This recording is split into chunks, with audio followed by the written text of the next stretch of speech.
Alhamdulillah, alhamdulillahilladzi bi ni'matihi tatimmus shalihat.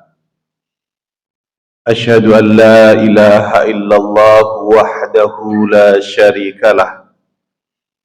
Wa asyhadu anna sayyidana wa nabiyyana Muhammadan abduhu wa rasuluh. Allahumma salli wa sallim wa barik ala hadzal nabiyil karim Sayyidina Muhammadin wa ala alihi wa ashabihi ajma'in. Wa ba'du fa ya ma'asyiral muslimin usikum wa iyaya bittaqwallah faqad faza man ittaqa. Liqaulihi ta'ala fi kitabihil karim a'udzu billahi minasyaitonir rajim. Ya ayyuhalladzina amanu taqullaha haqqa tuqatih wa la tamutunna illa wa antum muslimun. Shadaqallahul azim. Mu'asyiral muslimin, ikhwatul iman rahimakumullah. Mengawali khutbah ini, terlebih dahulu marilah kita bersama-sama senantiasa melahirkan syukur kita kehadirat Allah.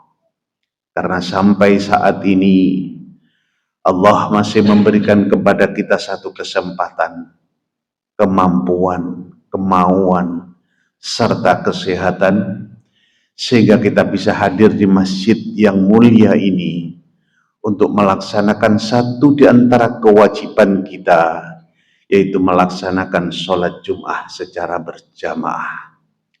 Harapan kita semua mudah-mudahan setelah mendengarkan khutbah ini dan selesai melaksanakan sholat Jum'ah ini akan benar-benar terjadi satu perubahan. Perubahan dalam arti kualitas keimanan kita, kualitas ketakwaan kita kepada Allah semakin meningkat. Yaitu dengan ditandainya semakin pandai-pandainya kita untuk mewujudkan apa yang telah menjadi titah dan perintah Allah, berikut kesanggupan kita untuk menjauhi segala bentuk larangannya. Ma'asyiral muslimin, ikhwatul iman rahimakumullah. Dalam kesempatan yang baik ini, khotib ingin sekali mereview kembali tentang peristiwa yang terjadi pada 14 abad yang silam. Kalau kita melihat dalam catatan sejarah kita, setelah Rasulullah Shallallahu Alaihi Wasallam wafat, maka yang menjadi pemimpin pada saat itu ditunjuklah Abu Bakar As-Siddiq sebagai khalifah, melanjutkan estafet perjuangan dakwah dari Rasulullah. Begitulah seterusnya, setelah Abu Bakar tiada, dilanjutkan oleh Umar bin Khattab, lalu dilanjutkan lagi oleh Utsman bin Affan, dan dilanjutkan lagi oleh sahabat Ali bin Abi Thalib karramallahu wajhah. Yang disebut dari 4 sahabat ini disebut dengan Khulafaur Rasyidin. Memang ma'asyiral muslimin, Khulafaur Rasyidin adalah termasuk sahabat-sahabat yang menjadi pemimpin ini, sahabat yang begitu dekat dengan Rasulullah. Sehingga kepemimpinan dari Khulafaur Rasyidin ini sudah tidak diragukan lagi. Maka setelah Khulafaur Rasyidin ini pun telah tiada, dicarilah sosok mana yang paling tepat untuk menjadi pemimpin sebagai penerus perjuangan dakwah Rasul, sebagai penerus perjuangan dakwah Khulafaur Rasyidin. Dicari, maka dari kalangan Bani Umayyah, di situ ada sosok yang paling tepat. Dia mempunyai kecerdasan yang lebih, Dia mempunyai sifat zuhud yang lebih. Dia adalah Umar bin Abdul Aziz.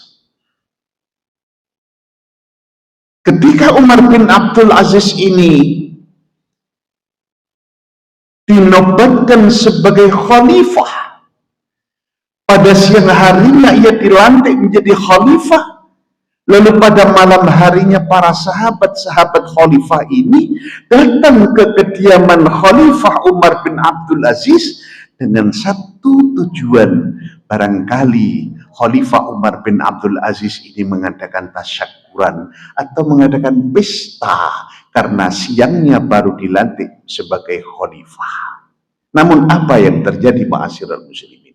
Justru ketika sudah sampai di rumah, di kediaman Umar bin Abdul Aziz, yang dilihat oleh para sahabat-sahabat khalifah bukan tasyakuran, bukan pesta, tapi justru suara tangisan yang sejati-jadinya dari kediaman rumah, dari kediaman Khalifah Umar bin Abdul Aziz. Justru yang menangis adalah Umar bin Abdul Aziz sendiri. Bahkan tangisan inilah sampai menyebabkan seluruh janggut Umar bin Abdul Aziz ini basah karena tangisannya. Banyak sahabat yang bertanya, kenapa Khalifah? Engkau baru saja dilantik, tapi justru saat ini engkau menangis jadi-jadinya. Satu kata yang disampaikan oleh Khalifah Umar bin Abdul Aziz, inna lillahi wa inna ilaihi raji'un. Masya Allah. Karena Umar bin Abdul Aziz berkeyakinan ketika sudah dibaiat, dilantik menjadi pemimpin, maka saat itulah terpancang di pundak khalifah satu amanah yang teramat sangat berat. Maka pantas kalau Umar waktu itu langsung menyampaikan bahwa Rasulullah pun pernah menyampaikan kullukum ra'id wa kullu ra'in mas'ulun an ra'iyati. Setiap kalian akan menjadi pemimpin dan setiap pemimpin nantinya pasti akan dimintai laporan pertanggungjawaban di hadapan Allah. Itu tangisan Khalifah Umar bin Abdul Aziz. Barangkali sosok kepemimpinan Umar bin Abdul Aziz ini bisa kita jadikan sebagai role model bagi pemimpin-pemimpin saat ini. Tidak lantas bangga dengan menjadi pemimpin, tidak lantas hura-hura jadi pemimpin, tapi justru dia sangat berhati-hati di dalam menangani menghadapi umat-umatnya ini. Bahkan suatu ketika pernah, karena keyakinan dari Khalifah Umar bin Abdul Aziz di dalam mengemban amanat yang begitu berat ini, maka ketika malam hari mengadakan satu investigasi, turun ke bawah, melihat bagaimana rakyat, bagaimana umat di bawah kepemimpinannya. Ketika mengadakan perjalanan, Umar bin Abdul Aziz ini menjumpai satu rumah, di mana di dalam rumah ini ada tangisan anak kecil. Maka permisilah Umar bin Abdul Aziz ini untuk bertanya kepada yang punya rumah. Ditanyakan, wahai ibu, kenapa pada malam-malam seperti ini ada anak Anda tengah menangis? Apa jawaban dari khalifah? Apa jawaban dari ibu dari anak ini? Tuan, barangkali Tuan tidak tahu kalau saat ini mulai pagi sampai malam ini anak saya pun belum makan apa-apa, karena tidak ada yang bisa dimakan. Mungkin para pemimpin yang ada di atas tengah menikmati indahnya kehidupan, telah menikmati fasilitas kehidupan yang diberikan kepadanya, sementara rakyatnya begitu sengsara semacam ini. Mendengar apa yang disampaikan oleh sang ibu ini, bergetarlah mulut daripada Umar bin Abdul Aziz. Pucatlah Umar bin Abdul Aziz. Dia tidak tahu kalau yang datang adalah khalifah sendiri di rumah sang ibu ini.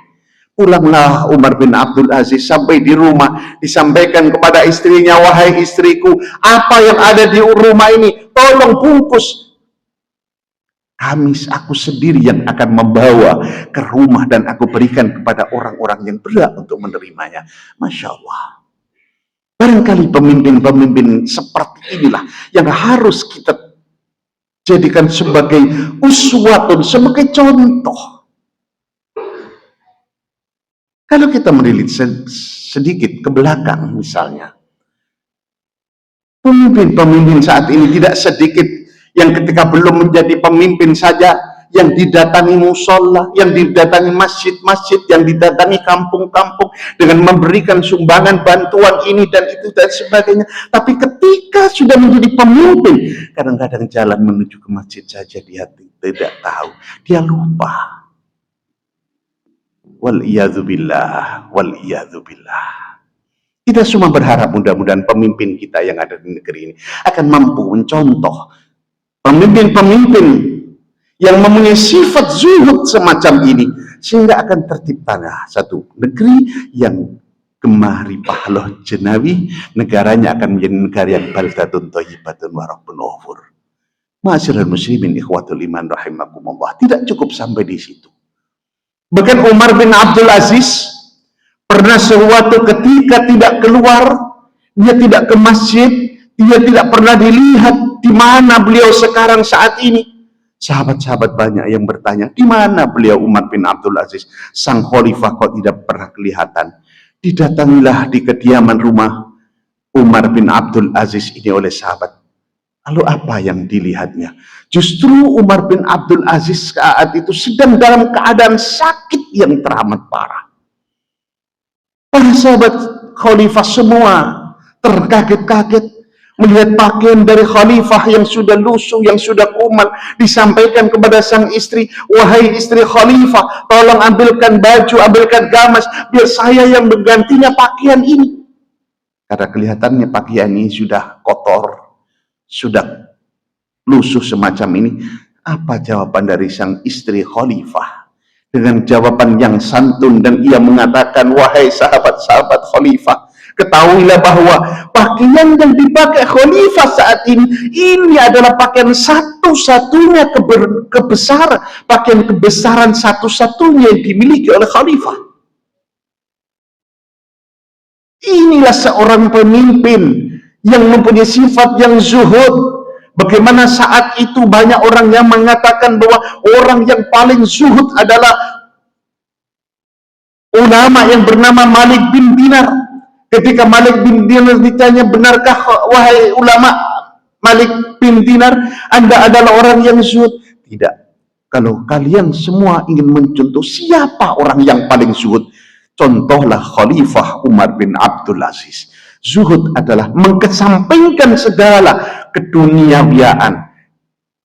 Ia dalam menata kehidupan, ia menata dengan kehidupan yang sederhana. Ia tidak berlebih-lebihan. Karena dia berkeyakinan bahwa amanah yang paling berat adalah amanah yang dititipkan semacam ini. Pantas kalau Rasulullah pernah ditanya oleh sahabat-sahabat Rasul, ya Rasulullah, dalam kehidupan beragama ada hal yang paling mudah dilakukan, lalu pasti ada hal yang paling berat untuk dilakukan umat ini. Apa ya Rasulullah, dari yang paling mudah sampai yang paling berat? Rasul menyampaikan, yang paling mudah cukup kau ucapkan 2 kalimat syahadat. Asyhadu an la ilaha illallah wa asyhadu anna Muhammadar Rasulullah. Lalu apa yang paling berat ya Rasulullah? Rasul menyampaikan, yang paling berat disampaikan oleh umatku adalah mengemban amanah. Amanah yang dititipkan oleh Allah. Masya Allah. Kita pun akan dimintai pertanggungjawaban. Bisa jadi sebagai kepala rumah tangga, bisa jadi sebagai guru, bisa jadi sebagai ibu rumah tangga. Kalau tidak, kita sendiri misalnya akan dimintai pertanggungjawaban dari apa yang pernah kita lakukan ketika kita hidup di dunia ini. Barakallahu li wa lakum fil Qur'anil azim. Wa nafa'ana wa iyyakum lima fihi minal ayati wa dzikril hakim. Wa taqabbal minni wa minkum tilawatahu. Innahu huwal ghafurur rahim. Wa qur rabbi fir warham wa anta khairur rahimin. Allahumma salli wa sallim وبارك على سيدنا محمد وعلى آل سيدنا محمد.